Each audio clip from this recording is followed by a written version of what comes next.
63வது சங்கீதம் 1வது வசனம் இப்படியாக சொல்கிறது, வறண்டதும் விடாய்த்ததும் தண்ணீரற்றதுமான நிலத்திலே என் ஆத்துமா உம்மேல் தாகமா இருக்கிறது, என் மாம்சமானது உம்மை வாஞ்சிக்கிறது. தாவீது இந்த சங்கீதத்தை வனாந்திரத்தில் இருக்கும்போது பாடியிருக்கிறாரு. வனாந்திரனாலே ஒன்றுமே இல்லாத ஒரு வாழ்க்கை. வனாந்திரம் இங்கே சொல்லும்போது வறண்டதும் விடாய்த்ததும் தண்ணீரற்றதுமான ஒரு நிலம்தான். கண்ணு கெட்டின தூரம் வரைக்கும் எந்த ஆசீர்வாதத்தையும் நம்மளால பார்க்க முடியாது. ஒன்றுமே இல்லாத ஒரு இடத்துல இருந்துட்டு சங்கீதக்காரனாகிய தாவீது சொல்றாங்க, என்னுடைய ஆத்துமா உங்க மேலே தான் தாகமாக இருக்கு. அது மட்டும் இல்லை, நம்ம வனாந்திரமான ஒரு இடத்துல இருந்தோம் அப்படின்னா நம்முடைய மாம்சத்துக்கு என்ன தேவை? ஆகாரம் தேவை, தண்ணி தேவை.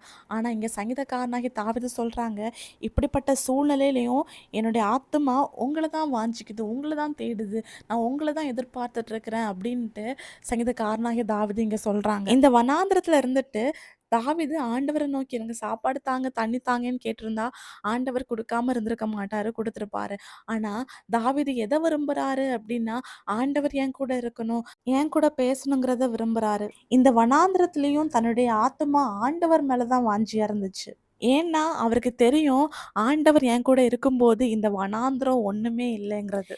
இன்னைக்கு நம்ம வாழ்க்கையில கூட இதுக்கு மேல பாதை இல்ல, ஒரு ஆசீர்வாதம் இல்லைங்கிற ஒரு சூழ்நிலையில நம்ம கடந்து போலாம். இதன் மத்தியில கடவுள் ஒருத்தர் இருக்காரா? இருந்திருந்தா எனக்கு ஏன் இந்த நிலைமைங்கிற கொஸ்டின் கேட்கிறத விட்டுட்டு, இந்த சூழ்நிலையிலயும் எனக்கு இயேசு போதும்ன்னு சொல்லி வாழும்போது, ஆண்டவர் நமக்கு எல்லா வாசல்களையும் திறந்து தருவாரு. அடைக்கப்பட்ட வாசல்கள் திறக்கப்படும்.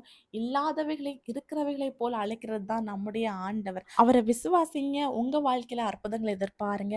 இயேசு கிறிஸ்துவின் நாமத்தில் ஆமேன்.